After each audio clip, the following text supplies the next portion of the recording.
আসসালামু আলাইকুম প্রিয় ভাই বোনেরা, কেমন আছেন? আশা করি সবাই ভালো আছেন। আসলে গত কয়েকদিন ধরে মনটা অনেক খারাপ। আমার তো জীবনের উপর দিয়ে অনেক ঝড় তুফান যাইতেছে ভাই বোনেরা।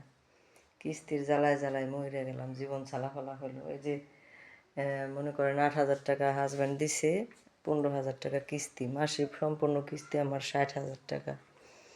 তো ওই 15,000 টাকা কীভাবে মিলাবো?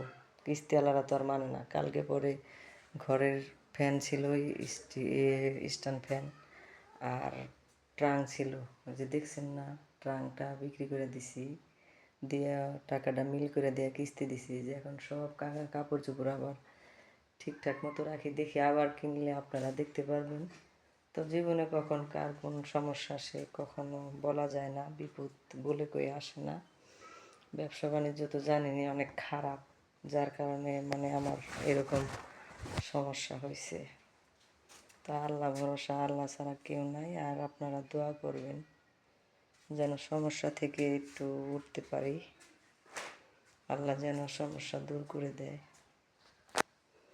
এই তো এইটাই চাই আপনাদের কাছে, আর কি চাইবো। মনটা অনেক খারাপ, মন খারাপের জন্য আসলে কি বলবো, আর কোনো কিছুই ভাল লাগতেছে না। তো এইভাবে আছি আর কি। এই সব এই যে গুছাইতেছি এলোমেলো। এই তো আমি একটু ঋণগুলারই ঝামেলায় আছি। ঋণ না থাকলে আর আল্লাহর রহমতে ঝামেলা নাই। আশা করি আল্লাহ ঋণ মুক্ত করব।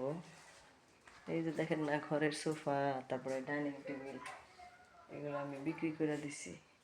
আল্লাহ জানি না সামনের মাসে আবার, এই মাস তো নতুন বছর শুরু হইলো, জানি না আবার কিভাবে কেমনে চলবো, আল্লাহ ভালো জানে।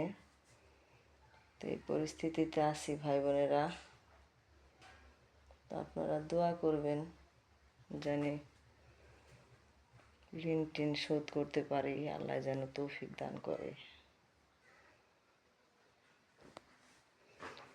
কপালে তো ভাগ্যের যা ঘটবে তাই পাবো, তার বেশি কিছুই পাবো না। দেখেন কি অবস্থা, বলে বলে রাখতেছি। জীবন থেকে জানেন ঝড় তুফানে মনে হয় কমে না ভাই বোনেরা। সবাই তো আপনারা শুধু সুখের কাহিনী দেখেন, দুঃখের কাহিনী কয়জনে দেখেন? হয়তো দুঃখের কাহিনীগুলো দেখতে ভালোও লাগে না ভাই বোনেরা।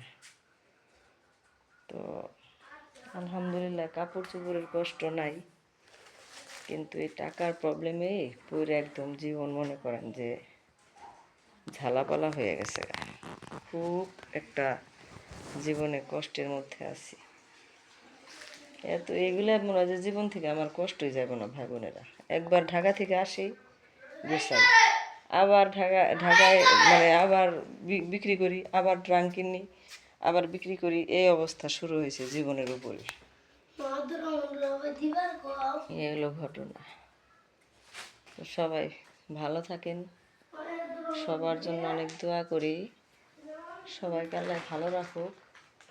কারণ বিপদ অনেক খারাপ জিনিস, আমি বিপদে পড়ছি আমি জানি, তাই কারো জন্যই কোনো খারাপ কখনোই চাই না। আল্লাহ সবাইকে ভালো রাখুক, বিপদ মুক্ত রাখুক। ভালো থাকেন। আসসালামু আলাইকুম ভাই বোনেরা।